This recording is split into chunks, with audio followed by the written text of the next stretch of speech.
Thank God it's Friday on Your View. Welcome to the show. I am Murayo Afolabi, and as always, I have the ladies with me.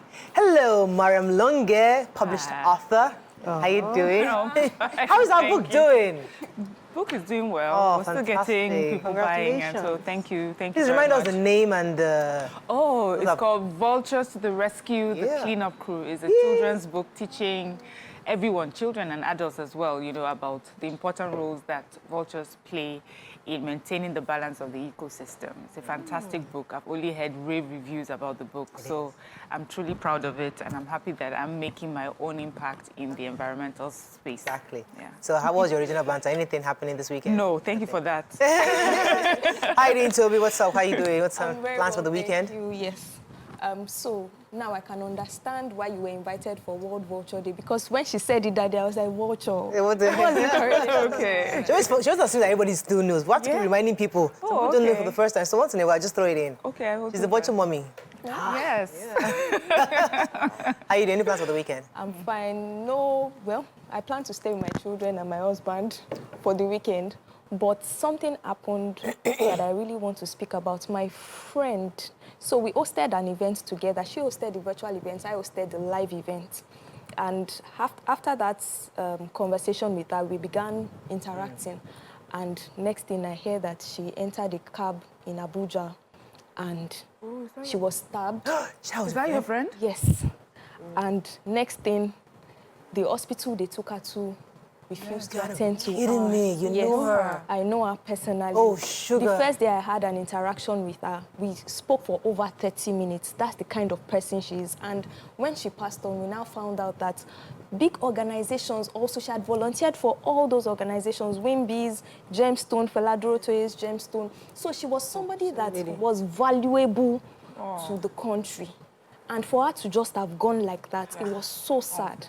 So sad. Lord. Yes, it's close to home, because you know when we hear these things, we probably think that is somebody.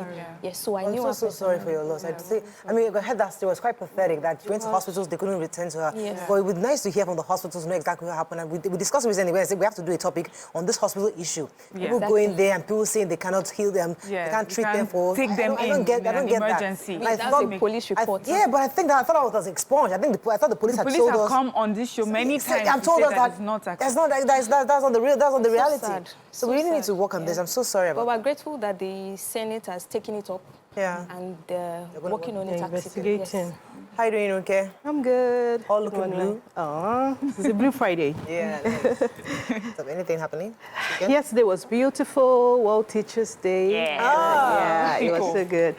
We're so happy to celebrate those that keep working hard to see that our younger ones are proud to call Nigeria their own. I celebrate teachers all around the world, but particularly here in Nigeria. Yesterday was beautiful because in one of the schools I manage, the PT executives decided to give the teachers a wow treat, and it was a big wow for them because it was lunch, but it was the packaging was nice. It seemed like you're doing something for some VIP. They paid so much detail to it. Another school, the proprietor took his teachers out for the first time. Nice. He took them to a late night, and those women with small children. I was asking them, where are your children? Oh, that's nice. That's lovely. That's so really nice. You know, I didn't remember until Mara mentioned it yesterday. I'm like, oh, really? Teachers do work? But then I had just greet all the So let's send messages to our teachers, our children's teachers. Yes, we Okay. should. Yeah. Happy World Teachers Day was yesterday, and we appreciate the work you do, the sacrifices you make every day. Thank truly you. do. Yeah, we do appreciate you.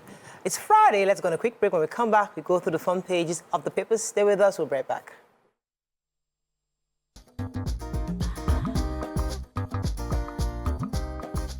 Stay tuned. Your View will be right back. Okay, we're going to start with The Nation. APC Atiku Baker over Tinubu's Chicago State certificate. Forex crisis. Federal government opens talks with World Bank. 8 killed in Osun communal clash. 200 million mobile lines active, says NCC. Supreme Court to rule on Kanu on December 15th. Analysis here. Atiku's frantic hunt for after-discovered evidence. Senate summons service chiefs for rising insecurity. School curricula now to embrace infotech. And 2 billionaire palliative cash for Osun still unspent, says governor. All right, let me start with the major headline. So the bickering between the APC and the PDP has continued as Atiku Abubakar, that's the former vice president and a candidate of the PDP at the last elections, held a news conference yesterday following the documents he had obtained from the Chicago State University, and said that he would actually file fresh evidences at the Supreme Court, which he's headed to. If you recall, the PDP candidate had filed 52 grounds of appeal at the Supreme Court after his case was unanimously thrown out by the Presidential Petition Court Tribunal.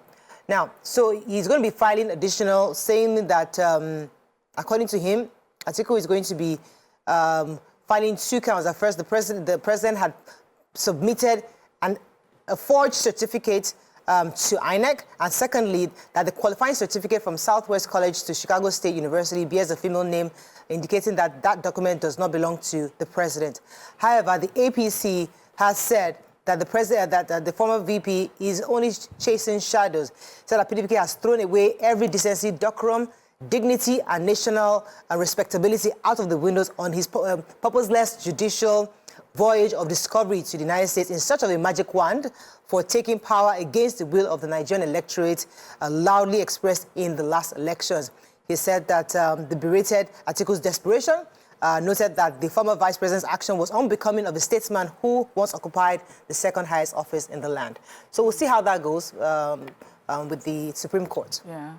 I have the Senate yesterday invited service chiefs to brief them on the steps that they are taking to mitigate the rising insecurity across the land. Yesterday, I had sort of made an appeal, so it looks like we're all of the same mind here. So the chiefs of defense, army, air, naval staff were all at the meeting at the Senate, and they were asked. So the military and other security agencies were asked to conduct special operations to dislodge the bandits terrorizing the Northwest Zone and also other parts of the country. They were also urged to be more proactive and ensure that those who have been kidnapped already, are released or are found. They mentioned that specifically, especially as these are the most recent, we have the kidnap that happened at the Federal University in Gusau, Zamfara State, Katsina. Then we have also the NYSC, the core members that were on their way for service, who were kidnapped in Zamfara as well. So these are some of the things that were laid down for them. The lawmakers also, talking to the federal government, says that it has to address manpower needs of the police to enable them tackle the security situations. Right. They also called on the federal government to address unemployment and poverty, as they believe that these are two of the biggest reasons why we have these recurring issues. Okay. Then, they're talking. Then that since the kidnappings that have been happening, we had set up like a school protection squad, and they're also enjoining them to do better, and do in protecting students in schools. Okay. Another story in the nation. Okay, I have one. 8 feared killed in Osun communal clash.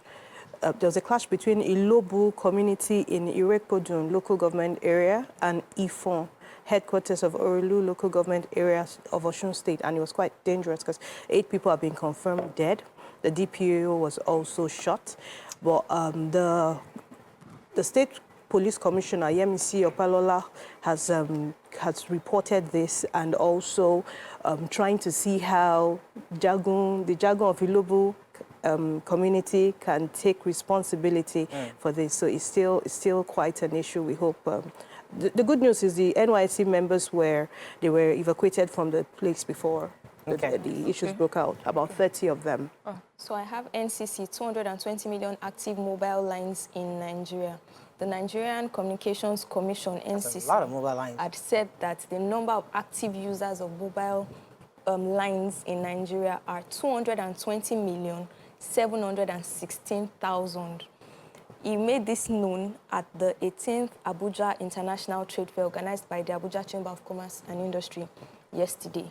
And so he went on to say that the telecoms are doing a great job in providing employment opportunities for citizens of the country, but he encourages that they're not overburdened by taxes and levies. So this was said by the Executive Vice Chairman of the Nigerian Communications Commission, Professor Umar Dambata. So he said this at the trade fair. And so at international trade fairs, organizations will have days where they have like symposiums or workshops. So this was said in one of those days. So he's hopeful that this would also benefit Nigeria in the long run.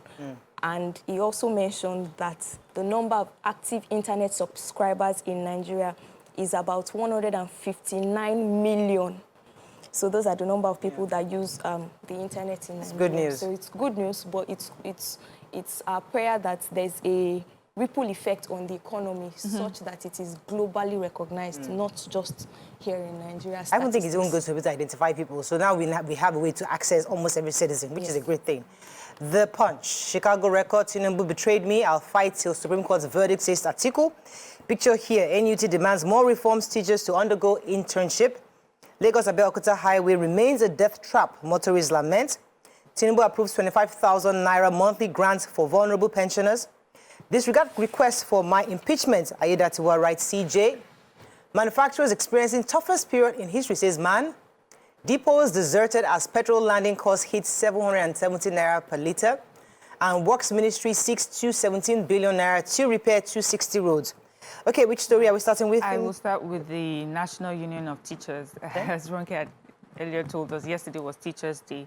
So in commemoration of the day, we have NUT demanding implementation of more reforms in the teaching profession.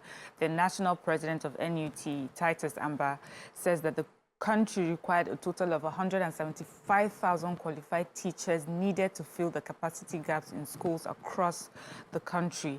They also talked about the welfare packages, and that 3 years after the reforms that were made by the last administration, those have still not been implemented.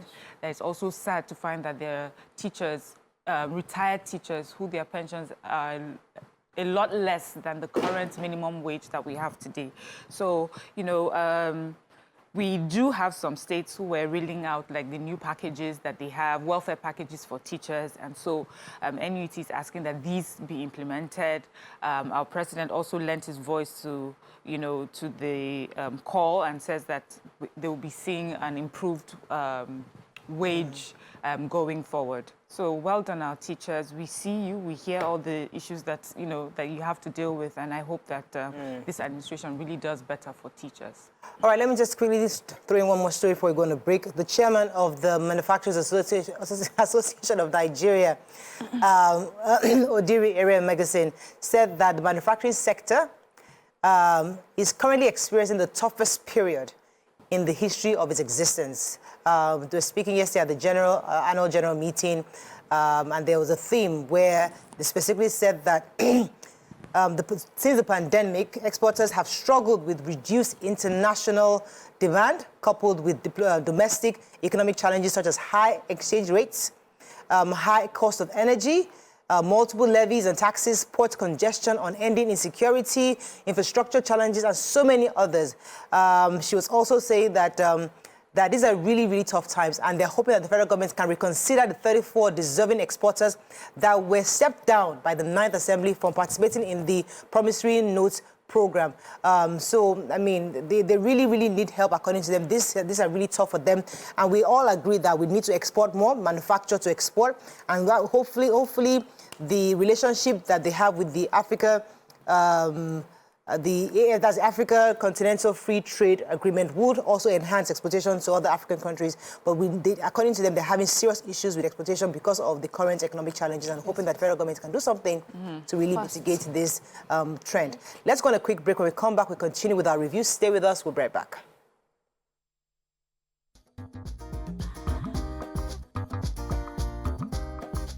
Stay tuned. Your View will be right back.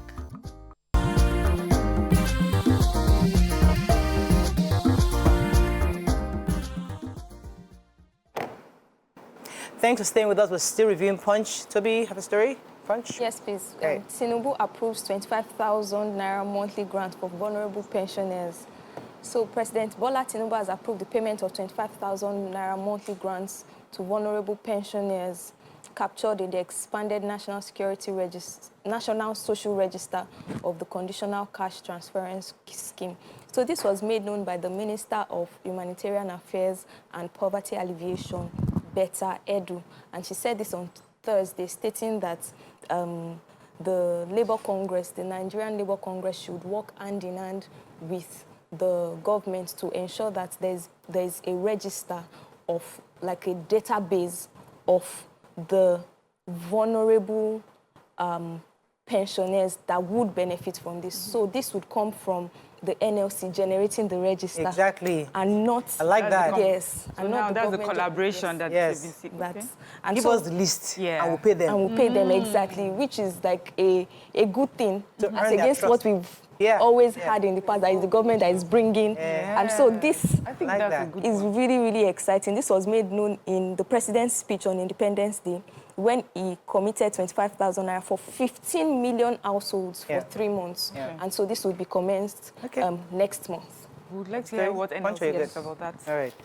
I have a story. Go ahead, please. Lagos-Abeokuta Expressway remains a death trap, motorists lament. Motorists and commuters have lamented that the Lagos-Abeokuta Expressway has remained a death trap due to its bad state. I wish we could see a picture. It's really bad. A correspondent who visited the road on Thursday reported that the worst hit are some spots around Abulegba U-turn. Is that not on Lagos? Abulegba U-turn, Ijayi, Alakuko. So he explained that the road is bad and it damages vehicles. When a vehicle gets damaged, you know, you take it off the road and increases. It adds to the complaints that we get from so many Nigerians. So we're asking that we do something about it. I mean, cars are practically sinking into that road. And it's supposed to be a federal road. Yeah. Daily Sun, CSU certificate saga, no retreat, no surrender on Tinubu says article. Terrorism, Supreme Court decides Kanu FG's fate December 15th. World Teachers Day, Tinubu promises better days as a Ekiti teacher emerges best in Nigeria. CBN mom as World Bank dubs Naira's Africa's worst performing currency. NJI EFCC seek legislation on unexplained wealth. Senate summons security chiefs over abduction of varsity students. Trade, Germany contributed 3 billion euros to Nigeria's economy in 2022, says envoy. And economic hardship to worsen as Abuja filling stations shut down over liquidity crisis and others. Okay, any story in Daily? Yes, I do. EFCC and National Judicial Institute and then other stakeholders in the anti-graft war have called for what they call a robust, globally acceptable legislation to tackle the issue of unexplained wealth in Nigeria. So this was, highlighted during the 7th session of the workshop. They're saying that in Nigeria, you have issues where people have unexplained wealth, especially, they live such luxurious, flamboyant lives, and, when compared to what they earn or what they put forward as their earnings monthly or annually, it just does not correspond. He says that they're saying that in many other countries, like in the United States, in Kenya, the United Kingdom, Hong Kong, there's legislation that focuses on, sort of dealing with unexplained wealth. But we don't have anything like that in Nigeria, and this is something that we really need to, look into and get.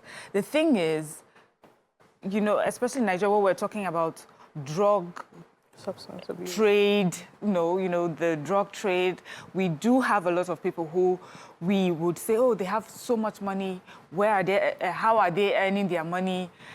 It is important that we're able to have legislation that keeps people in line or in check.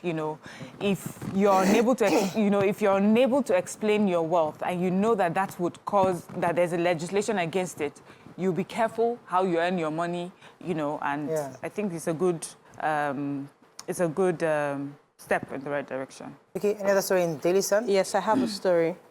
President Ahmed Bola Tinubu, represented by his Vice President Kazim Shettima, made a promise yesterday at the World Teachers' Day event. He noted that Nigeria's future can only be safeguarded by investing in education, empowering teachers, and providing every child with the tool to reach their dreams. So he was pleased to tell us that there's a new policy coming up, and the policy has to do with the retirement age of teachers in order to design and retain an wealth of experience within the educational system, and also to further discourage this jackpot syndrome, because we hear that they're looking for teachers everywhere. But the beautiful part of this report is a public primary school teacher in Ekiti who emerged as the best teacher in Nigeria. I wonder what the parameters are, but we celebrate her.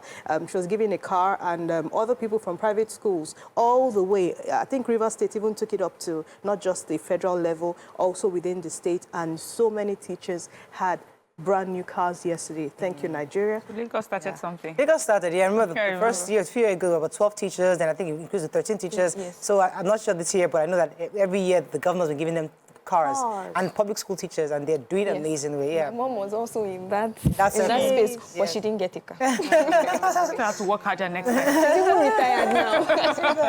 Okay, let me take World Bank. So experts have reacted to World Bank's latest Africa's Pulse report that placed Naira and the Angolan Kwanza as the worst performing currencies in Africa.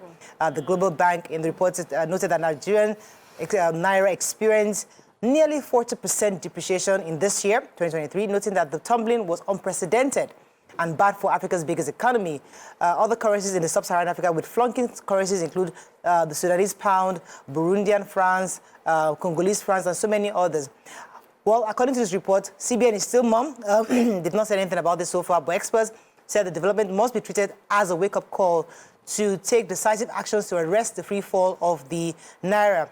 Also, the Director General of the Center for Promotion of Private Enterprise, CPP, that Dr. Muda Yusuf, said that it was high time the federal government brushed aside sentiment and politics to tackle issues concerning balance of payments and foreign exchange scarcity that we're having it right now. CBN must find a way to defend the Naira. And how do you do that? Encouraging more of exports so we can get, because everybody now is looking for dollar. Everybody is changing their Naira to dollar because of the weakening of the Naira. So I have a story. Still in Sun? Yes, okay. Please. Senate summoned security chiefs over abduction of university students. And so yesterday at the Senate, there was a call for the security chiefs over the rising abduction of university students in many parts of the country. And so we've had a report from the Federal University in Dutsima in Katsina State stating that 5 female students were abducted. We'd also had 8 core members that were abducted on the way to camp in Zamfara State. Then we also had 12 other students abducted from 3 hostels in the Federal University in Gusau, in Zamfara State. And so the Senate, this motion was moved by a member of the Senate, Abdulaziz Musa Yaradua, stating that the Senate should focus on the abduction of these students because it is now becoming a cause of worry for other universities within the northern states.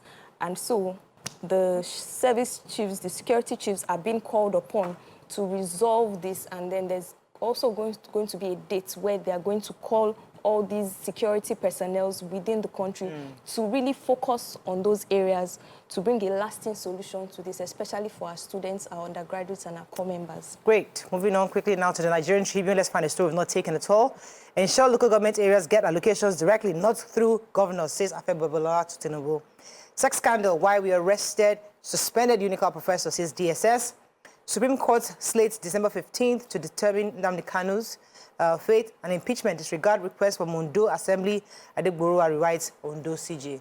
Yes, so the DSS has arrested the suspended Dean of Faculty of Law, University of Calabar. I don't know if we remember that story, you know, where the allegations of sexual misconduct, and they said the reason why they have they are involved in these cases because the ICPC actually reached out to them, and so in the spirit of interagency cooperation, it's supporting this operation. So he has refused to respond to any of the calls that's been made to him concerning this issue, and so the DSS had to step in. So we'll see what happens to this professor now that he's been arrested by DSS. Law, right? Yes, his name is the Professor Cyril Indifon.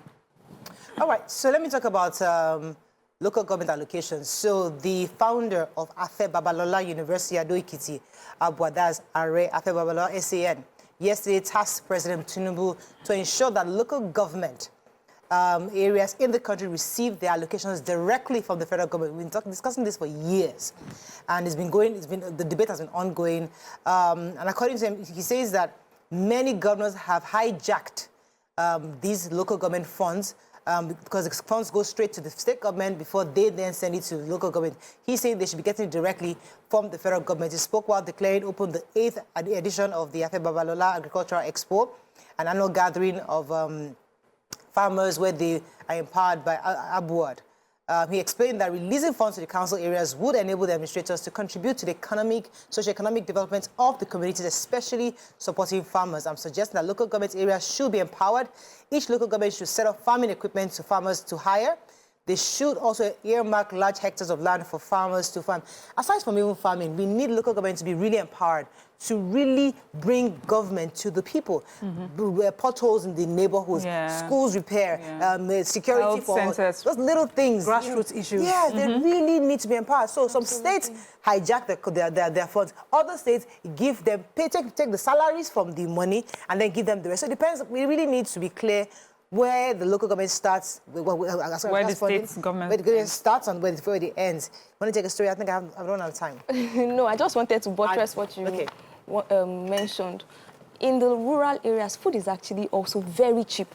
And so I was traveling on this Ife-Ibadan expressway and I stopped to buy yam. And it was so cheap. And I was like, why is it? It was like 400 naira per tuber. Yes. And so I now said, how come when it gets to Lagos? The lady was now saying, transportation. Transportation. I wanted to answer. Transportation. That, so it is a collaborative effort beyond just that. It's transportation and also the fact that it's Lagos. Lagos should pay. Lagos should pay more. We have to run. But you're right. I mean, transportation is key. Yeah. And that's why each local government should find that thing they're strong in. We can actually grow farms. If we that's what Afebaba is saying, that every local government has the power to actually have a farm and empower their farmers for their community. So there are so many things we can do, but it's not our hot topic for today. Let's go on a break. It's Friday, our celebrity Friday. Let's find out what's going on in Celebrity Kingdom. Stay with us. We'll be right back.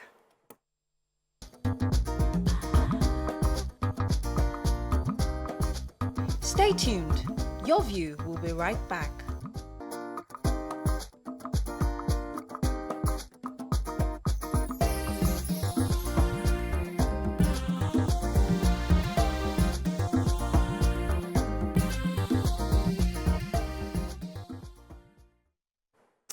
Thanks for staying with us. The story about Gbemeleke, greatness, the young lady in Abuja. I'll come to you, Toby, in a second to give us the full story. The young lady who was stabbed in the moving vehicle in Abuja, thrown out of the vehicle and rushed to Maitama Hospital.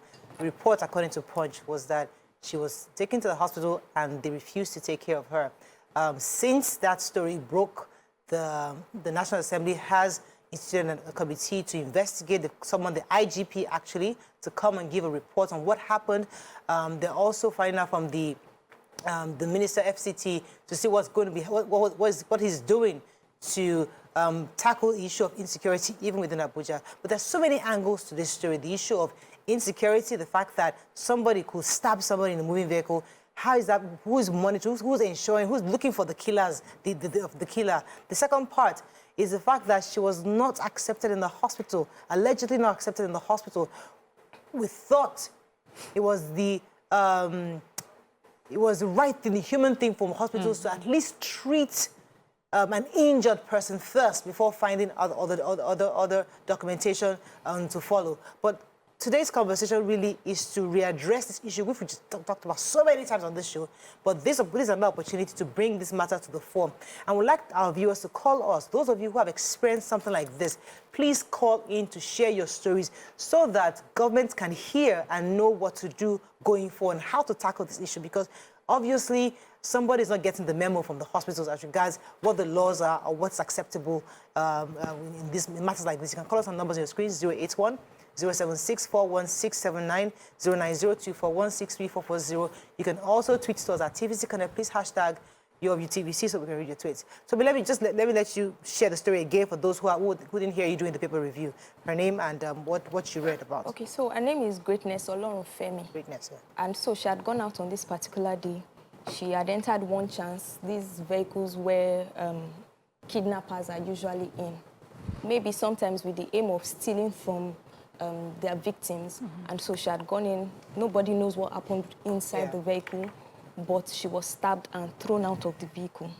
And so people found her, took her to the hospital. She was taken to Maitama General Hospital, and she wasn't attended to. They were requesting for a police report till she actually passed on. So there were videos also stating that showed where she was actually in the car, and they were requesting for people to attend to her, but they didn't attend to her till she passed on. And so a few hours later, it was confirmed that she was dead. And so she was also a member of CIPM, very active member. They put out a report. So it was CIPM's report that actually gave a proper breakdown. That's the Chartered Institute of Personnel Management. She was an EXCO in the Abuja chapter that gave a proper report of what happened actually. And so Gemstone, also the leadership arm of Feladro Toye's foundation or something, or like a network, also put out a story. Shirley Serenity Place, she volunteered there. So they also... The Federal Capital Territory Authority, FCTA, put out a report saying that the victim of One Chance Greatness robbery was allegedly dead when she was brought into the Maitama Hospital. So they're claiming that she was brought in dead on that day. According to this report, on September 26, Greatness was said to have been pushed down from a moving vehicle, believed to be a One Chance vehicle along the Maitama Kubwa Expressway. She was reported to have been severely injured and was rushed to the hospital for medical treatment. However, she was allegedly rejected by officers on duty at the healthcare. However, the FCTA statement by Buhari Yakasai, Assistant Director of the FCTA, Health Services and Environment Secretariat, said that the administration received information that the victim was brought into the hospital there. So there are different conflicting reports, but this is one opportunity to address situations where the victims weren't brought in dead. Hospital rejected the victims, but again, investigation is ongoing to know exactly what happened. Hopefully, we'll get to the truth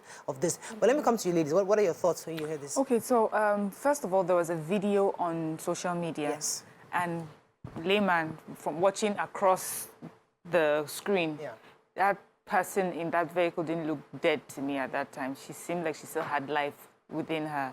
And so I hope the investigation will be taken further to determine that what we saw in that video and what, what is being said right now, that she got there and she had already been dead by the time she got to the hospital. When you started this, when you mentioned it at first, I said that we've had the police come here many times to talk about the fact that this is not a requirement at all in an emergency. A patient should be responded to immediately. And, we've asked there are different ways to even make sure if you're suspicious of the victim that's been brought in, is there a way to call the police, to have that patient handcuffed to the bed, or have a police standing outside their room, until they come to, and if they are indeed suspects of a crime, at least the police is right there. But let the life be saved, just because it's better to save even a criminal than to lose an innocent life, But for us to keep seeing this happen over and over again, it says to me that there must be something going on in reality, in the implementation of this policy. Have hospitals still found themselves in trouble for attending to victims? Because whether we like it or not, this is Nigeria, and what has always been the case is that we know you come on TV and you would say one thing, but in reality, what happens? People on ground will say, but this is not how it's happening.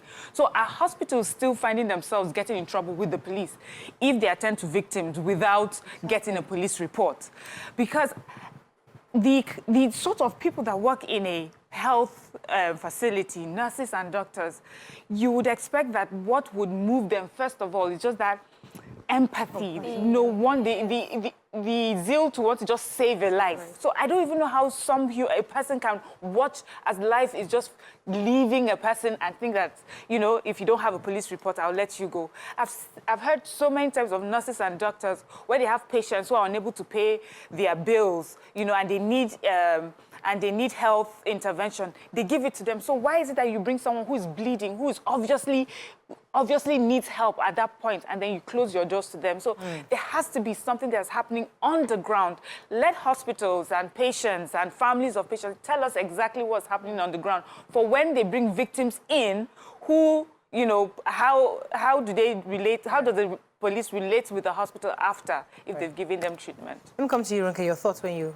But I like to align so much with Miriam, because listening to the story, I'm wondering, why is it that hospitals are always on the defense? It's not too far from the Mohbad issue. You know, every day somebody just posts something and you wonder, why are we trying to change the story even after the person is gone? I mean, just like Miriam said, is there a police issue with the hospitals that make them feel like they just have to maintain a stand and say, hey, it's always the person who was brought in dead? I'm wondering why good Samaritans, as it was described in the article, would pick someone who was already dead and take the person to the hospital and not say the person was dead. So definitely, it seems like there are still claims, like the headline reads, so many people coming up with different issues, but maybe they should conduct an autopsy that will throw more light into the particular time of death and also help in the investigation. Exactly. But our condolences to the families. And I'm wondering also, how do we regulate all of these taxes? So it's good to know that it's not Uber, Bolt, and the reformed ones. Who is safe? It's no longer boss. Exactly. So there are other issues. Yeah. There are other issues. So as much as we are investigating what happened to greatness,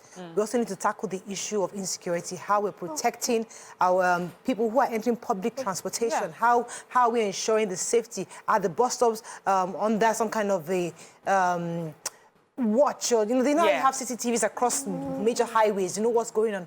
But you see, I hate to share this story. I mean, I've shared it many, many years ago, and for many people who are probably watching the views for the show for the first time may have not heard it, but I've shared this story many years ago, and because I experienced exactly what happened in this situation before, and that traumatic experience has never left me, and I didn't think that many years down, maybe 10 years, over 10 years now ago, I'm still going to be talking about exactly the same thing. And it's quite painful because, as Mariam has said, we've had several people come on this show to tell us that that's not supposed to be the case in issues of emergency. I remember many years ago, again, back then, I think it was 2005 or 2006, around that time, 2004, when then Lekki was not as big and as expanded as it is now. Okay. And I was driving with my brother. I was going to my sister's house or something. I can't remember where we were going to. So we were just passing. Some people were on the floor crowding a young lady. And we were just wondering, why are they crowding? I know me now, fresh from the US. I had this empathy. Oh my goodness, what's going on? What's going on? I was like, let's drive past. So I said, what's going on? So I had to ask them to park the car. And they were all surrounding a young girl, like 14 years old. She was pregnant. The baby was almost coming out. She had flies all over, mosquitoes, everything all around. She was half dead. Yeah. And I said, let us get this girl to the hospital. So I got them a bag. They put a bag into the back seat, carried her, put in my car. I said, we're taking this boy. Your younger brother, who's been living in Nigeria for a while, I said, Mariam, this thing, you can't be doing that. I said, we have to take this girl to the hospital. We got to the hospital in Lekki, and immediately we walked in. We tried to get in the nurse, come. They carried her. As they carried her inside, doctor said, this girl again? No, please. We can't. We need a police report. We now had to go back, get the police to come again. Police said, this lady again. But no, for whatever reason. There was nobody that could. There was nobody, for whatever reason, there were some issues. I don't know what happened with the girl, but nobody had the empathy to first save her life and her baby's life first. Whatever issues, we would deal with it later. So what the police at the time rejected, the hospital rejected. Guess what I had to do? Very, very nice. I took the girl right back to where I found her. What am I going to do? Yeah.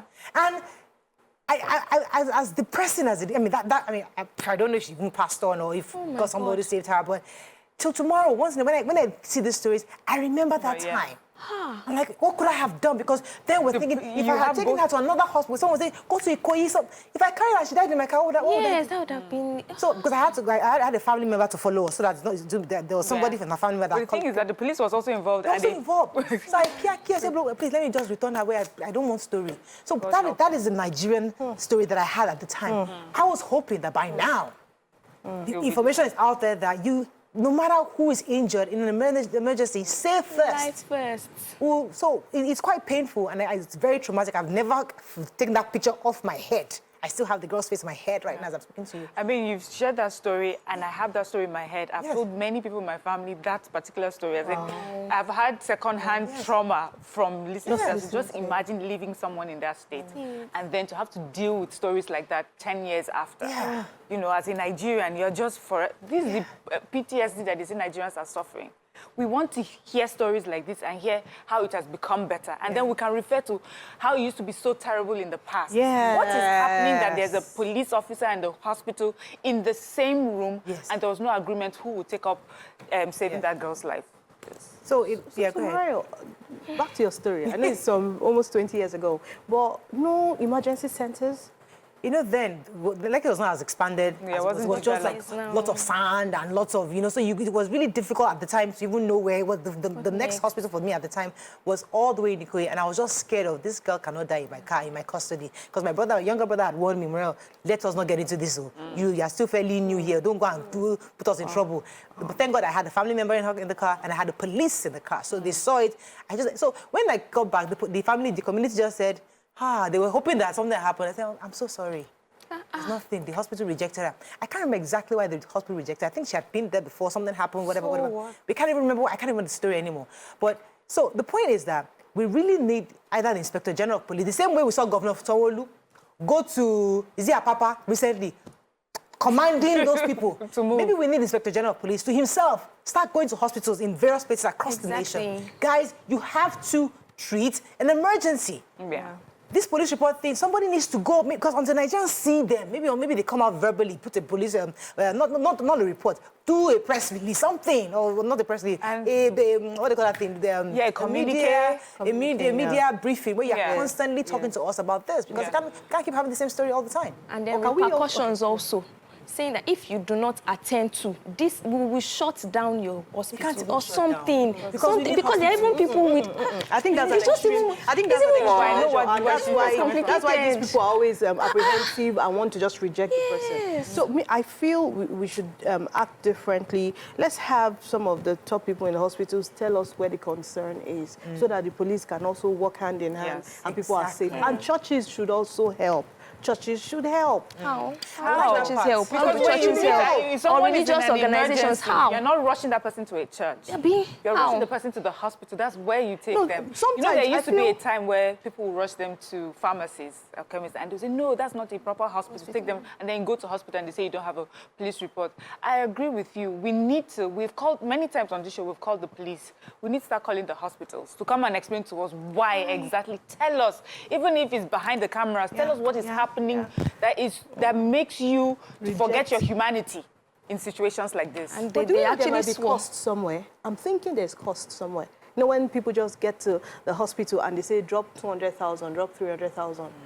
You say no, they'll say go and bring police report. No, there might be cost. That's another point. See, I remember there was a doctor. Remember the doctor? Money and reject the person. There's a doctor that he was living in this area, Ketu, and he was a good doctor. He has relocated to Canada. Good doctor, always helping. So when there are emergency situations, he's always there to treat, but they never pay. When there are pregnant women, they go to him because this doctor, I can't remember his name.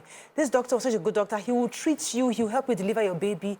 But many people say, well, just beg him, please, I don't have money. And so sometimes you treat an emergency and you don't get paid for that. Who's going to be responsible for this? At least with the police report, either government or somebody can take responsibility. So maybe also we need to see the side of the hospital owners. Maybe their issue is, after I treat, half the time, the medication, the injections I use, everything, it costs me money. Who's going to take responsibility? Some of these patients run once they're well, somebody sticks them out of the hospital. So that's where health insurance is supposed to come in. Exactly. How many of such people have health insurance? Yes, but so that's why we NHIS. need to push that. NHIS NHIS is what we need to also push, so that hospitals, in cases like that, they are covered, at least for the first, in an emergency, that cost is covered. Whatever happens, government is able to pay the hospital back. Let me hear from Nigerians. We'll go on a break now. We'll come back, we'll open our phone lines to hear from Nigerians. Stay with us, we'll be right back.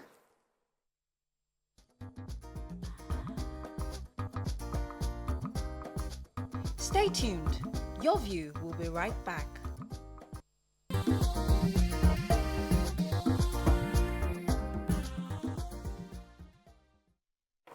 Thanks for staying with us. As we said, we're going to open our phone lines. Good morning, John from Abuja. Thanks for calling. You're live. Hello, John. Yes, I'm hearing you. Good morning. Go ahead, please. Okay, I thank God for this program this morning. I want to report a similar case that happened last week in Abuja, in Kuba, at Kuba Village. A woman, where women are placing their hair, one woman was driving, Ghana. She quickly drove and killed and hit two people while they are putting their hair inside the market. You can send your reporter to come and investigate. So, eventually, two women got serious injured. So, we have to them to respond in the hospital. I can't hear you properly. So sorry. I think it's 9 o'clock. It should happen around 9 o'clock in the morning. Hello? Yeah, it was difficult to hear the details. Something happened. What happened in Abuja? A similar case happened in Kuba Village. Okay. Where women were using hair. So, a woman drove a car that ran into a certain woman, and the woman were injured. They got serious injuries. So they now took them to Kuba General Hospital at the spot. Okay. So they delayed these people. They couldn't attend to them until. Okay, it was difficult to hear what he was saying, but I think he was saying that a similar situation happened somewhere in Abuja. Do you have any comments on social media to add to this? Yes, we do. Okay, do you want to go ahead? Please go ahead. All right, so while we're looking for comments, but I think really it would be nice to, we're going to wrap up on this very soon, but really the truth is that we'll wait for the investigation concerning Greatness's situation. Hopefully we have something more decisive at this time. We don't want to have this conversation again in the next 5 or 10 years of this similar thing happening. But there's an angle that we've not touched on. The social media. Oh, you have comments? Okay, go ahead, please. So, Honorable Ademola Alalade says the hospital the lady was taken to should be sanctioned for not attending to the patient on time and asking for police report before treating a patient in an emergency situation. Government should review policies around emergency situations in our hospitals. Okay, I have Abiodun from Abuja. Good morning, Abiodun from Abuja. Thanks for calling. Good morning. Good morning, sir. Yeah. Yes, I want to share my friends for this topic you guys are. I had an accident last year, October. Yes, I broke my femur bone. And I was rushed down before General Hospital in Abuja at Cuba. So the doctor or the nurse, maybe auxiliary nurse, I don't know, that attended to me refused to like do what he was supposed to do. My bone was broken, my phone was shattered, my car was like almost right off. Almost right off. The phone I had with me was shattered, and they removed my SIM and asked me to transfer money so that they can use it to buy some things they need to use on me. Even they called the policeman came, and the policeman was even trying to say, okay, I don't have any money with me. There are maybe 5,000 I let them just use to get me some drugs. This is a general hospital for crying out loud. You are supposed to have everything. My bone is broken, and they could not even do anything. They just used one tacker to pack my leg until it was around 1 a.m. 1 a.m. at midnight. Until my family had to come. The same guy who rescued me on the express, ordinary Aboki, I'm sorry to say this, is an outer boy, young boy, drove me down with his car to the general hospital. The boy was even begging them for them to I sent to him. They Thank said you very no. much, Biodun. I That- think Biodun raised an important point. Aside from the emergency part, they don't have the requisite amenities to even treat certain emergencies because he had a broken bone. So, you know, when you go to hospital, they tell you to go and buy certain things. Your family will have to go collect, they'll get the list from the nurse, go and buy this to save your son. So that's also an issue. Who is equipping these hospitals? What's government doing to ensure that these hospitals are properly equipped to handle these issues of emergency? Because from what he's saying, that they were willing to treat him, but they say, "Oh, could bring out your ATM or be your phone so you can transfer money. We need certain things to treat you." That's another angle. And in a case where he wasn't even in his senses, or maybe he was unconscious, he would have just gone like that. Yeah. So it's because he was even alive that they were able to say, bring your SIM, let's... Let us go and get money to... I think it all boils down to empathy. Empathy from everybody, this angle. Empathy from the police, empathy from the hospitals. I can't use my money to treat you because I might not have enough. So I might empathize with you that your leg is broken, but I don't have the 50,000 naira to go and buy the gauze or whatever to hold your... You know, I don't have those things. So, okay, so even the patients too need to understand that hospital staff have to be paid. So nobody should just get to hospital and expect that because I'm having a bad day, they have to take care of me and then I'll tell stories. When people go to hospitals, they must understand that the hospital, even when the doctor can treat you and let it go, what about the people he works with? They have to be paid. So it's empathy from every angle. So I also want to clarify, when I said church earlier, I meant church for empathy purpose, because most times when these things happen and you're the scene of the issue, there's always who will bail the cats, who has money to drop. So I feel like instead of having to, I'm not blaming you, Mariah, but sometimes exhausting options to a point where you feel I've tried everything and maybe I'm not the person that can help you, but I passed you on to where you're going to find help. Yeah, so I think religious organizations should also step in. Let's ask questions. Let me take this call from Dotun. Thanks for calling, Dotun. You're live. Good morning. Good morning.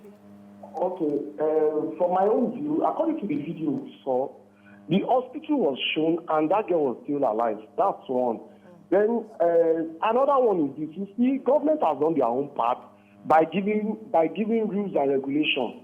But the problem we are having is the people working. Let me give you an example. There was a day I was arrested in VIO Island. What's it called? Olovu.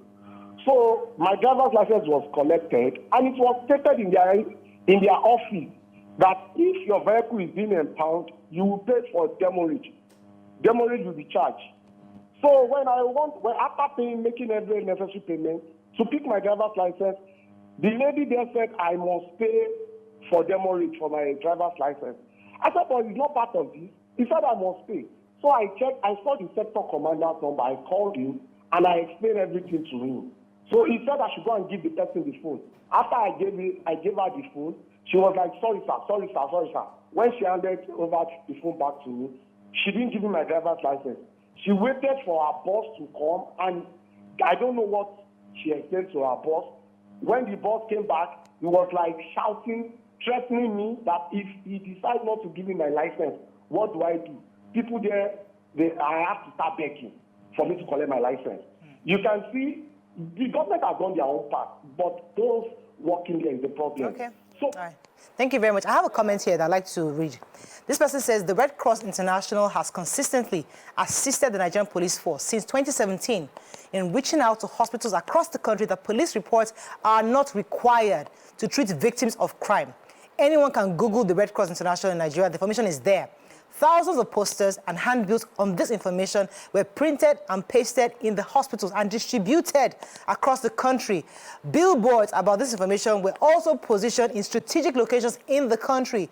My opinion, therefore, is that the police must start arresting and prosecuting hospital managers for refusing to treat victims of crime. Yes. So this is from somebody who knows, and this is a person of authority.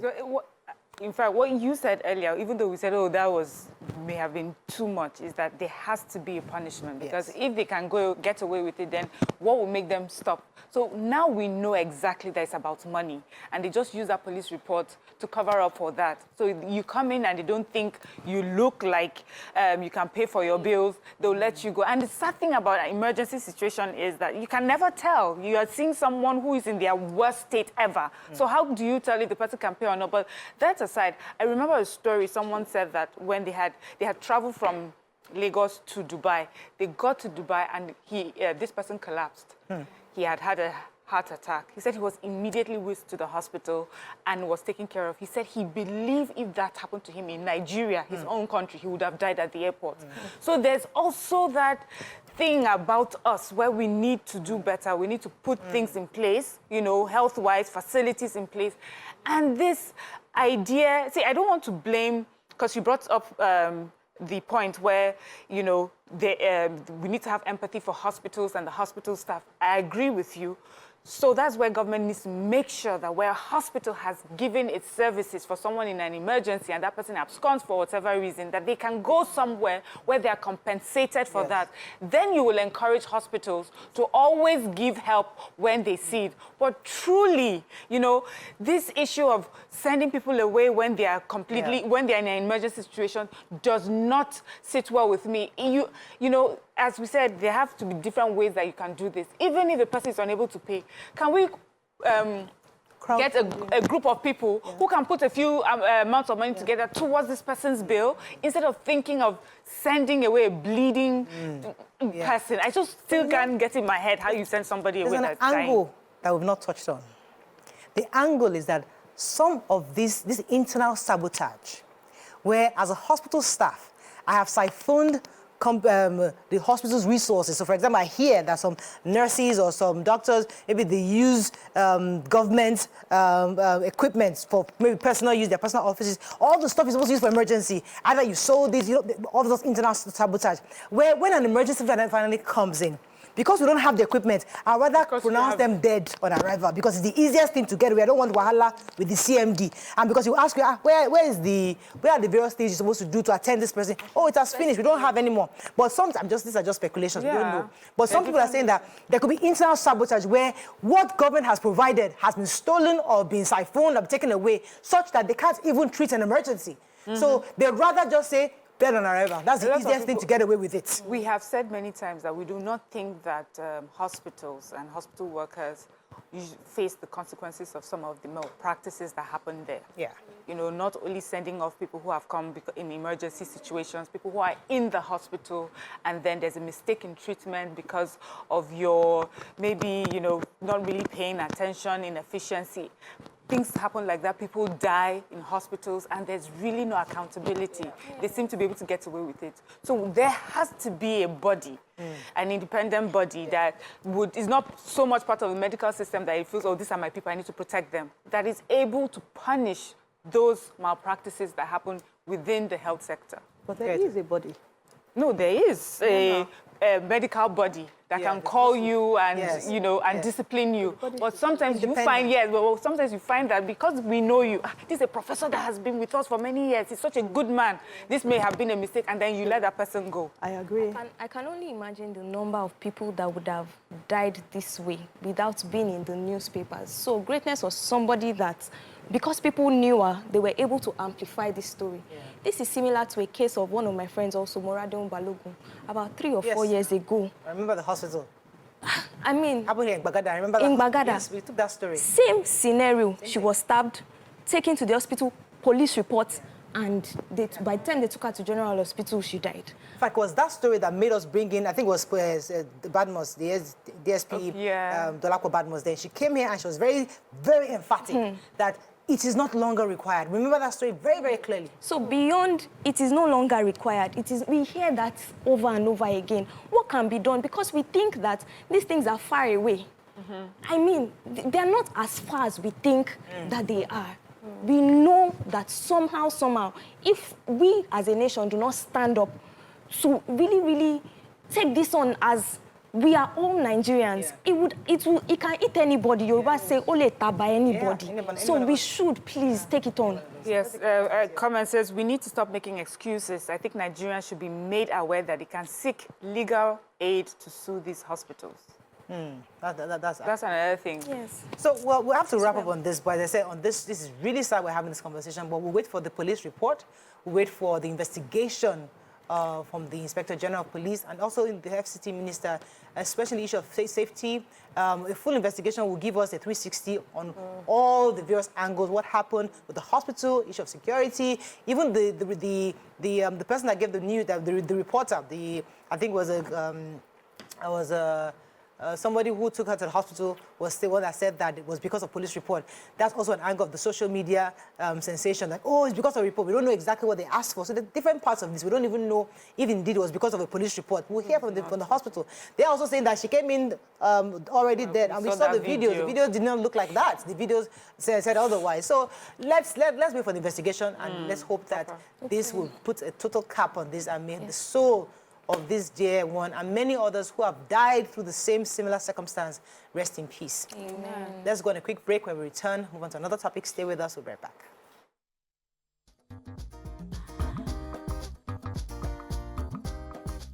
Stay tuned. Your View will be right back.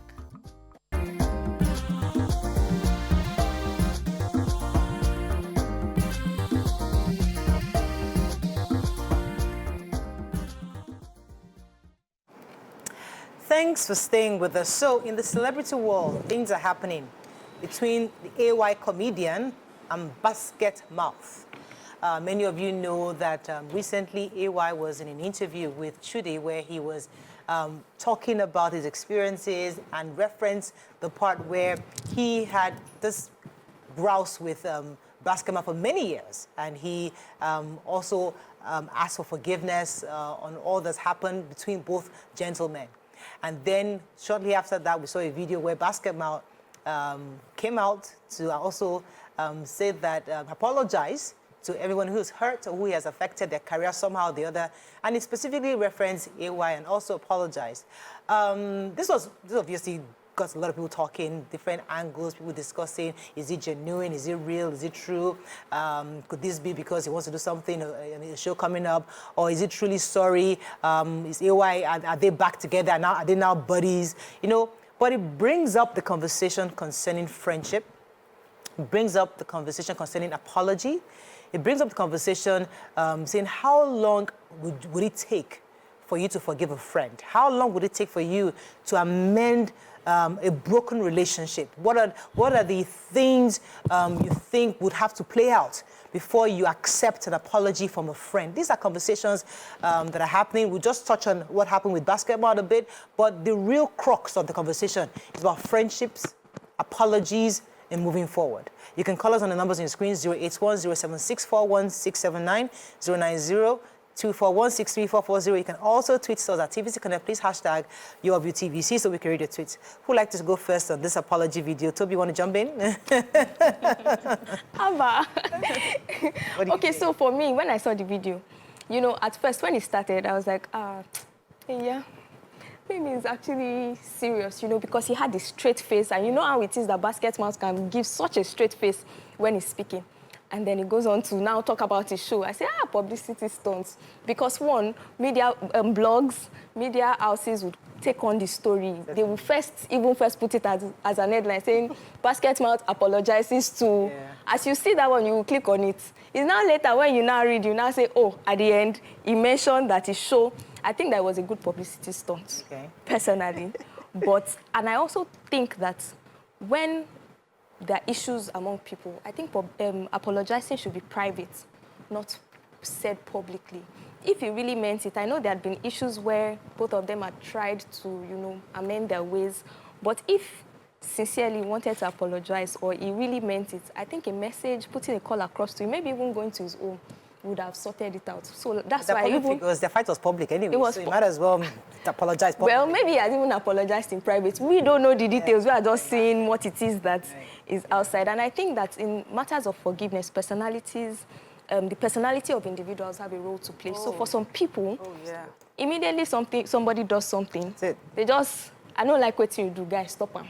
You know, but some others might withdraw, and we see that play out in spousal relationships, such that the husband may be the kind of person that there's a professional malice keeper, and the wife is just somebody that, well, I don't finish, oh, bye-bye, you know, and they may actually find a way of, maybe at the first stages of their marriages, They may feel like it may be a lot, having to blend both personalities, but as time goes on, they're able to do it. Right. So I think also this is a case of personality differences. Maybe one person is the one that is saying that, forgiveness, he go forget them, and the other one is saying he has to come and apologize. So all right, these let are me my come to initial you. thoughts. Wenke, I want to jump in. So I like the humorous angle to it, the way he ended the video. I mean, I like it. And then my opinion is there's really nothing, I know men are different from women, and just like Toby said, it's very easy for women to walk away from stuff, but I'm not going to applaud him for saying sorry. I won't applaud him. I don't think saying sorry for something that's been in your mind should have taken up to 17 years, but I like the fact that he decided to do it in a very, he said kill 600 birds with one stone. That makes sense to me. Advertising his show, I don't think it's chasing clout. I think as Nigerians, we have trust issues. Anything anybody does, we assume the person is trying to chase clout. So I want to say, I mean, thank God he has realized that whatever should come to an end. And I also like AY's angle. Looking at what they said the issue was, it must have happened 30,000 a long time ago. So it just means for us, I mean, we should have other ways of holding on to our bonds and not allowing social media, you know, further tear us apart, because this is a further social media issue. Yeah, come to you, Mary. Okay, so for me, first of all, I'd heard the initial interview that AY had, you know, and I think that was the very first time that was made public. Maybe amongst celebrities in their circle, they were aware of the feud, but for many of us Nigerians, it was until that interview where he addressed it. And I think he also did that to use an opportunity to once again, you know, ask for Basketmouth's forgiveness. And I remember my thought then is, you know what, when you have done your best in asking for forgiveness, you're sorry for whatever it is you've done, and especially in his own case where he wasn't even sure, it wasn't like he was given the opportunity to be told this is what I've done. I felt that sometimes you've done your best, move on. God knows your heart, you know. There's no need wallowing and struggling and begging and, you know, groveling over and over again. Whenever the person comes to, or if that person never does, then move on. Maybe that person was never meant to be in your life anyway. Basketmouth's situation, I think it was just a nice PR stunt. I think this is a man who has been in the entertainment industry for so many years, and he understands how these things work, and he has a show coming up, and he thought, fantastic idea, I'm good. And I think, you know, this is how the entertainment industry works. You know, they see things around, they look for things that will get people talking, their viewers talking, what is exciting. They're looking for different ways to spread their message in cheaper, most effective ways. And he found something that just fit right in, and he used it. Right. If he ever apologizes to AY or whatever, that is, for me, as far as I'm concerned, is their personal issue. I don't even need to know. But I think this was mainly for entertainment and PR purposes. Let me take this call. Good morning. Thanks for calling. You're live. Good morning. Good morning. Please, I want to report some things in Ichesha. Please, I don't know. You need to help us to reach out to Lagos State government for what happened in Agro Palace not to happen again. You see, it's Kate local government and Mushin local government, that's fairly Okpocha roundabout. They are doing a lot of illegal activities there. A lot of illegal activities. Yesterday, we have some local government guys at Ijesha bus stop. They will just tell you, you drove past this place, you are not supposed to overtake, you are doing this, they will arrest you. Local government, you are not using seatbelts. Local government, that's what they do. And for the Tele roundabout, you have different types of task forces from Mushin local government. Different types. Please, Lagos State should help us. They should come and see. We have different types. Thank you very much. Thank you so much. All right, so going back to this AY feud, I mean, many of us recall the story when back, I think it was March, where AY was narrating the beef between him and Basketmouth, that Basketmouth used to, you know, collect 30,000 naira. He used to actually give him, actually helped him. Yeah. You know, he would get gigs and multiple gigs, and he would start his own comedy, but has to go to the next gig and not get AY to replace him. And then he used to collect money. So there were things that he did to help him. And then AY also acknowledged that they were paid 30,000 naira at the time, and sometimes he would get the money, but there are also other times that Basketmouth would have collected the money ahead of time, and he would get nothing after the work. Then he also accused Basketmouth of delisting him from going for all these other gigs. So these are the feud that happened. And Basketmouth came and said, me and this guy were not friends. We've never this. You can never put up, see us chummy. I've never been to his house. We're not close. So they probably had just a relationship, a cordial relationship as regards their work. Now, that brings me to the angle of people's expectations of a friendship. Yeah. You know, I am friends with you, and because we are on the show together, we're supposed to be chummy. We're supposed to be cool and best friends.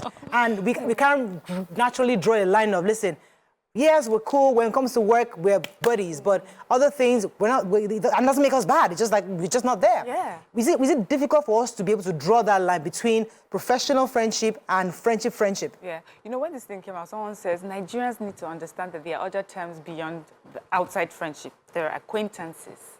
There are colleagues, you know. So not everyone is your friend. For me, friendship for me is such a serious thing. I feel it's something I have to develop. I have to get to know you, you get to know me. And it's not something I expect of you to have for me just because I like you. I know that you also need to build, you know, with whatever it is that's surrounding you, how you see life, also determine if you want to be my friend. I had one issue one time. I was telling one of my friends, that, can you imagine what this my friend did to me? She was like, well, you're a friend, but is she your friend? You know? I was like, I never really thought about it like that. And we need to have... Yeah. We need to not have these expectations or be entitled to people's love and friendships if it is not clearly stated that it is. And people tell you if they're truly your friends or not by the way they behave towards you or how they respond to you when you tell them that they have hurt you. Yeah. So a friend is not just someone that says, I am your friend, hey, it's in the actions. Yeah. What have you done? That's what determines friendship. Let me take this call from Peter. I'll come to you. Peter from Shagamu, thanks for calling. You're live. Good morning. Morning. I'm Peter from Shagamu. My second time calling. Welcome to the show. Second time, don't deserve a I want to talk on the police report issue. Thank you, sir. I'm not still allowed to talk on the police report issue. Please, it's your view. Let it count. Go ahead, please. Okay. Well, I think this is more of a current issue. I think the police have to be categorical. You know, it is one thing to say, don't need police reports before we treat. But when you go ahead and speak, you will be in a suit with the police. They will deny, they will tell you all sorts of stories. And then it is the doctor that will be faced with the problem. For us in Shagam, it happens for us in Shagam, the case is an armed robbery case. It is the doctor that will be bundled to their van, be driven to anywhere. Nobody cares of how the doctor goes to anywhere to begin to make you come. This is our ordeal. Yeah. And then for those in private hospitals, when they attend to such people, who takes the bill? Exactly. Nobody takes the bill. Yeah. Even we see the documentary things about crime. When an ambulance is shot aside, the government is responsible for treating him. I mean, for making him alive to pay trial. Yeah. Here, the police will just drop the patient. Right. They are going shot victim. They just drop it on us. You can go away. Right. You. Thank you very much, sir, for your comments. I really appreciate it. Going back to this issue, your thoughts, like they want to jump in here. Yeah. The issue I was saying earlier of friendship expectations, the fact that many of us just assume that because we're chummy, you expect that other person to be really close to you. I agree with what Miriam said, because it's really unfair when those who are around us assume they want us to meet the expectations they have of us. It's really unfair, and that happens so much based on temperament and personality issues. I have this friend who's very controlling, and most people feel, hey, why would you let her do that? Well, I know she doesn't do it with bad intentions. Yeah. So imagine when we have a fight, who's going to beg who? You know, it's definitely me. Sometimes I get to show her, like, hey, you need to stop this. No, you always do this, and you really need to stop it. So I would say, well, maybe patience, if you really care about the person situation. And you need to be able to draw the line. When you see that you are not as important, I mean, you should be honest to yourself. Yeah. You should be honest to yourself. You should know where the line has to be drawn. You should know where your limits are. And you should also be patient, because some people get upset. Imagine if we're a group of people doing the same stuff. I invite 3, I don't invite you. People pick offense. I don't like such things. I feel, stop assuming what is not. Stop thinking for me. Yeah, so social media, I still maintain that social media has strengthened the issues between them, but there must be unrealistic expectations and assumptions at different points. Let me take Omotaya from Shomolu. Thanks for calling, Omotaya. Good morning. Good morning. You're live. Welcome to the show. I love you. I love your fashion. I love your fashion.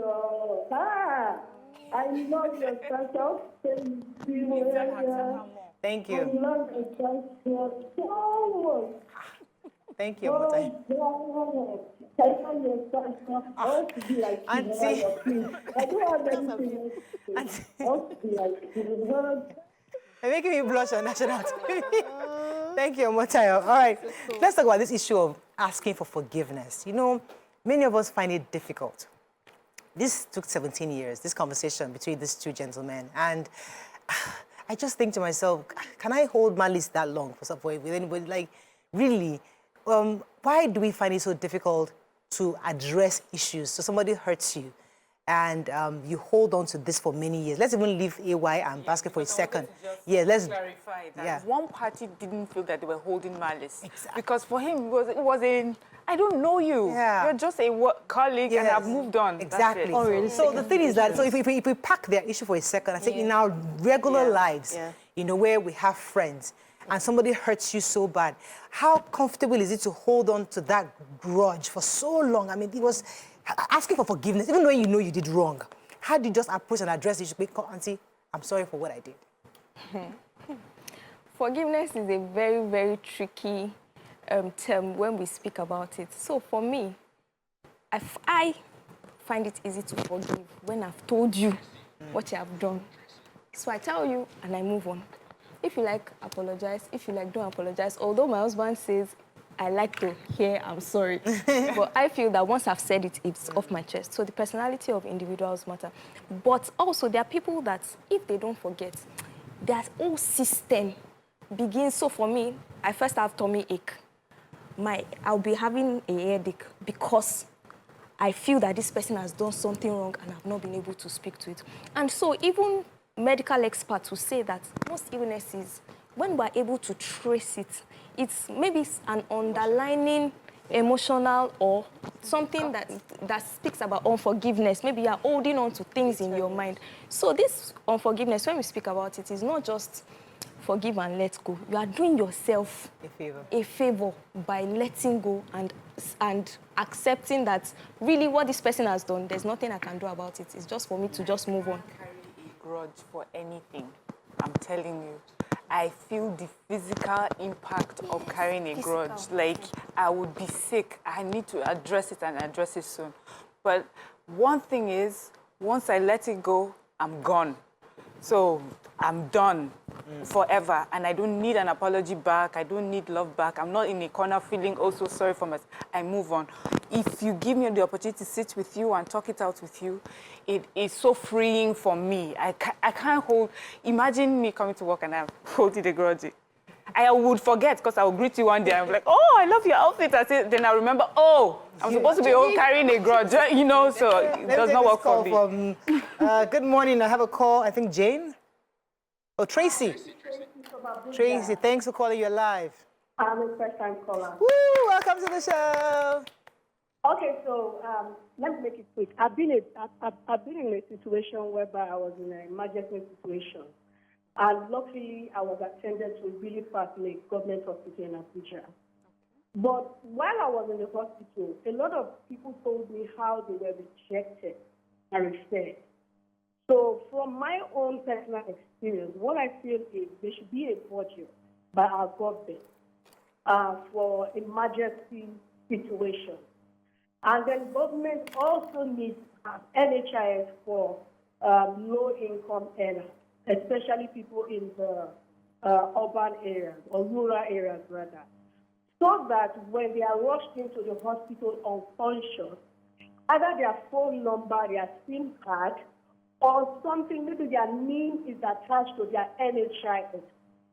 Because I feel this is an issue of funding, and nobody wants to lose his job as a medical professional. So they probably looked at me and felt I could afford it, and I was attended to without asking for any amount of money. But other patients complained to me while I was in the government hospital, how they almost died because they were rejected. I know the long and short of the story. After they were attended to, most of them had to fall back to me to make payment for their medical bills. They couldn't afford it. So these medical professionals sometimes are trying to save when they look away. So it makes it look like these people are heartless, but they are not. They're just trying to save their job. So I think we need to get to the root of the matter. Right. Before government does sensitization, what funding has been made for those who cannot afford it? Thank you so much, Tracy. See, I'm so tempted to go back to this topic because everyone's Nigerians are talking about it, and I think all the comments are on this topic. Because when she was talking, I just remember the experience again that I've shared here several times. I'm sorry that I have to move from this friendship because of mine. So, because when she was talking, because as much as we like to highlight the negative, I must also highlight some of the good. Because I remember I've shared the story where my son, I had a friend, a.k.a, who told me about a hospital. Same doctor I was saying that had relocated close by, you know, when that he called him during an emergency and the doctor treated. So thankfully, about a week later, my son almost gave up the ghost at 2 a.m. at night. I remember that time, my little son, he was not breathing. He was rolling his head like this, rolling his head. And I just remember that can they give me a number? And I called the doctor. I said, sir, my son, I was screaming, please help me. He said, start coming. And this was in K2 here. My husband, I was in pajamas. My husband was in his boxers. We jumped up, car keys. He was shirtless. We drove to the end of the street. The gate was locked. We parked the car there. We banged on the gate. He carried the child. I was behind him. Both of us were running on the street towards the hospital. And I was just crying. Brown was running shirtless with his boxers. As we got to the hospital, guess what? They were waiting for us. Wow. The doctor, a stretcher, nurses were on standby in this Lagos K2 here, standing, waiting for us. As we got, I think there was light. They were at the reception, waiting for us. As we came in, they put the ventilator, what they call that thing? Put all of it, put all the machines, oxygen, everything around him in the reception. My husband started scabashing, praying. We just cried. I was just crying. And then they revived my son. This is in Nigeria.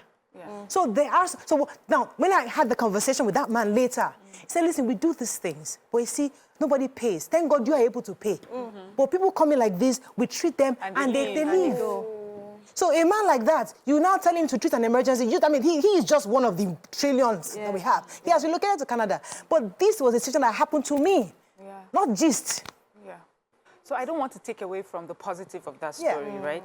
But I also would like for us to, there's a reality as well for millions of Nigerians who do not have your name or your recognition, which must have played a part. No, it didn't. No. Sorry, not in this case, which can play a part in some cases where, you know, for your name, for who you are, you know, it would get you some, but there are some people who will be calling you from, you know, even when you see them or the way they're looking or smelling, you know, you will determine, no, this person cannot pay. So for those people, you know, so it's not like we're bashing the hospitals completely, but we know that there are situations that happen that regular Nigerians will find themselves in a situation like greatness where they will not get help because they do not look like they are able to pay. We need, so we're not bashing hospitals now. As you know, our last caller said, we need to look for a solution so that the hospitals get paid and they're able to do more of the good that they're doing now. And innocent Nigerians do not end up dying because they do not look like they can pay or we're judging them even before, you know. So that's where health insurance must come in. The government has to be able to make sure that when a patient cannot pay, they would pay the hospital because we need the hospitals to work. Absolutely. So they don't take it away from that story because the truth is that that person had no idea who I was. And I called him at 2 a.m. in the morning and he just received me as a Nigerian, not because of anything that has to do with my name. He didn't even know who I was until afterwards. But it was at that moment, 2 a.m., he picked up at 2 a.m. and he received us. So just to let that, there are some good doctors there. We must encourage them. Unfortunately, he has moved to Canada now. So, I don't know if we go back to we'll go back basketball. or should I read some of the... Because I really... Yeah, so we have...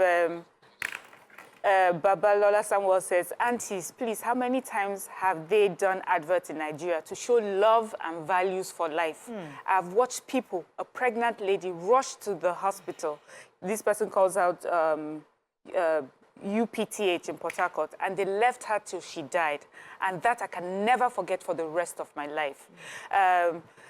Clef says, it's a pity Nigeria, we don't value human lives. Most security operatives, FRSC, police also to be precise, do not even know how to give first aid, CPR, to accident victims before even carrying these victims to the hospital. Let me take Margaret from Jos and I'll come to you, Runke. Margaret from Jos, thanks for calling. You're live. Thank you. Good morning. Morning. Welcome to the show. Thank you very much. I want to say I have the same similar case with the pregnant one. I thank God I'm alive. I was rushed to hospital 4 years ago. My son was premature. And because of the hospital, I've lost 2 babies in the same hospital. How many difficulty? It's so muffled. I'm so sorry, Margaret. Really want to hear from you. She said she was rushed to the hospital 7 years ago. Okay. I think she wanted to share experience. Yeah, I'm so sorry. Let's take a few more comments. Just say. Okay. So, in my own case, it's very difficult for me to walk out of something that really, really hurts me. And sometimes I feel most of the people around me misinterpret me. Because one time I was very upset with a friend and I sent her a message. I don't want to have anything to do with you again. Yeah, that type.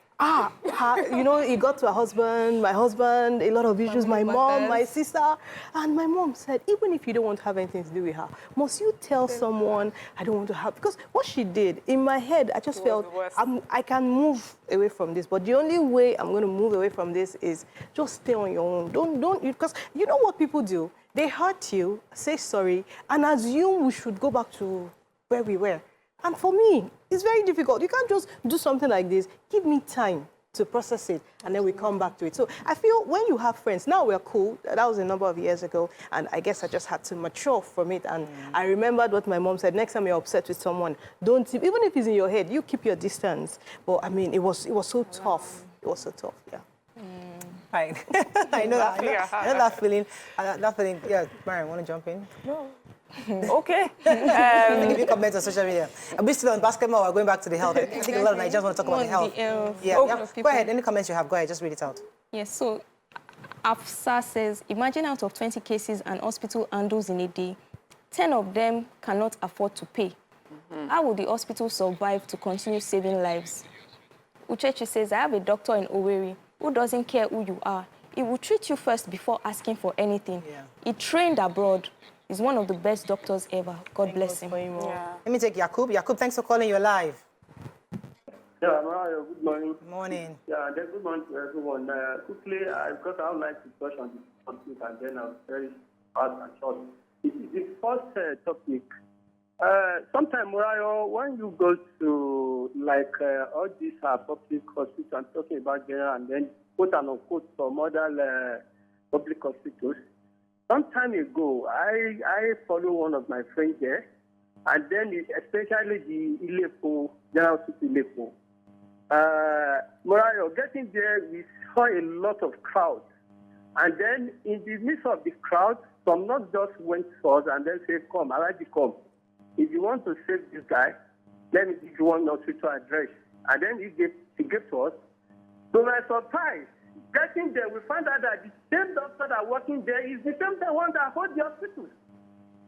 So what are we seeing here is that, you see, a lot of doctors are working at general hospital. They still have their own personal hospital. Meanwhile, if you went to the general hospital and compare them on the street, the way they will attend to you, it will differ from the way they will attend when you get to their own personal hospital, because you are going to pay much more money there. Yeah. That is number two. The question of these two guys are fighting. Morayo, one of your friends there just said something earlier that for if someone hurts you, the best thing as a Muslim or a Christian is to call on that person, let him or her know that you have hurt me. Whether the person person say sorry or not. That is left to that person because somebody like me, I can't post such things. For 15 years, Morayo, if one day, I cannot hold it. Because anytime I want to pray, my mind will keep going there. So I don't want such people to disturb me. Goodbye, God bless you. Thank you very much, Jakub. Any more comments on social media? We're going to be wrapping up very soon. But I think this issue of medical, I think Mariam has really touched on the NHS issue. I mean, that's the, at the end of the day, is money. Yeah. If you look at it in different ways, it's about making sure all the hospitals are properly equipped to the T, and they can actually attend to any emergency that comes their way, such that they have a backing that even if anything happens, that person runs away or sneaks away, NHS will be able to. Now we all have BVNs. Yes. We have BVN. Everybody can be traced. We can find you. So once you come in, once I have your BVN or whatever documents, I can find a way to get that money back. I'm told we have Dr. Dolakwa Fashawe. She's the Secretary of Health and Environmental Services, FCT. Good morning, Dr. Dolakwa Fashawe. Thanks for joining us this morning. Good morning. I'm glad to be here. Yes, could you give us an update on this matter? I mean, it's all over news. Everybody's talking about what happened to greatness in FCT, and we hear that the National Assembly is already investigating. The police is carrying an investigation. What are your own views about it, and what's been done so far from your end? From our end, yesterday the Honorable Minister inaugurated a 9-man independent panel. Independent of government and government interference to investigate the unfortunate death of this lady. We commiserate with her family. However, this committee has as its members a representative of NBA, Nigerian Bar Association, MDCAN, Medical and Dental Council of Nigeria, NME, Nigerian Medical Association, Association of Resident Doctors, National Association of Nigerian Nurses, Consumer Protection, a member, in fact, the president of Nigerian Consumer Protection and staff agency. Right. Okay. And the main sense of reference is to find out the circumstances surrounding the unfortunate incident. There has been a lot on social media, a lot of things that are not factual, but we have set up this panel and we will open our doors and our staff to questioning and investigation to find out if there was any form of negligence in the health sector and system, either an individual or the whole system. If we fail this patient, justice will definitely avail. So I'm happy that, you've set up this committee and you're investigating, because normally when issues like this happen, we never really hear what happens eventually. But let's just, just for conversation's sake, let's say that you find that there was malpractice that was involved or negligence. What steps will be taken against the hospital, or is it the particular staff that may have done that? So what would be the steps taken against them?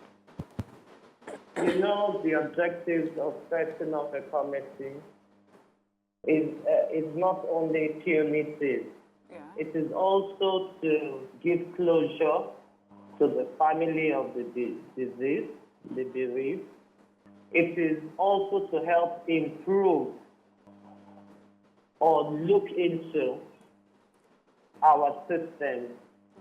And if there's negligence by anyone, the laws that govern medical practice and ethics are very clear and public.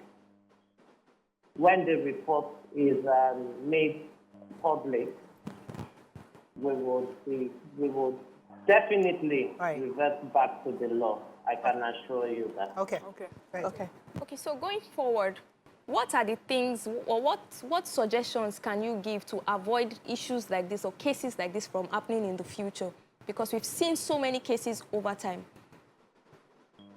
The truth is that the law states that the first 24 hours of any patient arriving at any government institution or any hospital, emergency care must be given. Please say that again. For the first 24 hours. But this is not without a clause. Okay. If it appears like an armed robbery case or there are gunshots involved, we would request for a police report. But this does not mean that we do not administer first aid whilst requesting for a police report. I repeat again, for all medical care givers, we have to give first aid. That is what the law says. Also, as the patients have their rights, so do the healthcare workers. At times, we are exposed to danger in some of these cases. Yeah. So the doctor has a right to refuse a patient's treatment if the patient and the people who brought him or her appear to be a threat to the doctor's life itself. Okay. Yes, that is acceptable. Yes. Okay. So, can I go on? Yeah. Good morning, Dr. Fashoe. Good to hear your voice again. So I want to confirm, when some people go through experiences like this and they're able to make it, maybe they survive and they want to complain, where are they supposed to direct their complaints to without the whole drama of the media? So, and every hospital has, every government hospital has a service delivery unit called Servicom. This is a system established by law. It is not even a policy. Servicom exists here in FCT. We will soon make our numbers public for a feedback mechanism. We will soon have toll-free hotlines that will be made public for patient complaints. In addition to the existing emergency number, there's a call center that runs for police, accident and hospital, ambulance and fire services in Abuja. All these numbers will be made public in the FCC. Yeah. All right. So, Dr. Fashoe, so before you joined us, we were here trying to figure out why, a hospital would send away a patient that is obviously in distress. But you just mentioned that in the 24 hours of an emergency, the hospital must give first aid and then turn away a patient if the hospital or doctor is able to determine that person may be a threat. So you see how this is quite ambiguous and leaves the determination of threats to I did not say send away. If a threat. Turn away. I said if the doctor reserves the right to refuse treatment to any patient or relative that threaten the doctor's existence or life. We have security measures that protect us as well. Such patients can be sent away and the police will be called immediately. However, with all things being equal, a patient with a gunshot injury should be given first aid while we are requesting for a police report. Nobody is to be sent away. I am quite clear on that. Sorry to come back again. So just for clarity, you talked about first aid being given to the victim. And in the time that, and in that time, police report needs to be gotten. How long do you think would that, because sometimes getting the police is not as quick or as, so who determines, like, how long does it take before you can say, okay, a police report has not been gotten yet? The nearest police report, the nearest police station is supposed to cover general hospitals around them. Okay. We're trying to work out a system with the Nigerian police where in the FCC we will have a dedicated desk for this particular activity. Yeah. Because the bureaucracy of getting a police report at times may be difficult for the patient, especially if they are innocent. Exactly. However, for the armed robber who has secured a gunshot wound or has probably killed someone somewhere, the police report is also very relevant whilst we give care. We can give care to people that their legs are handcuffed to the bed after a police report. Okay. All right. Thank you very much for that clarity. We really needed that clarity this morning because a lot of speculations, but we don't have much time. I was going to let you touch on the issue of social media because when things like this happen, the first thing we do is many Nigerians rely heavily on social media reports. So in this case, we are hoping that whatever the report comes, whatever outcome of the police report is, can show some kind of a justification of what happened because people are just worried that they saw a video where the young girl seemed to be alive and yet the hospital is saying she arrived in dead. So we are hoping that the report eventually gives us a real clarity on what happened.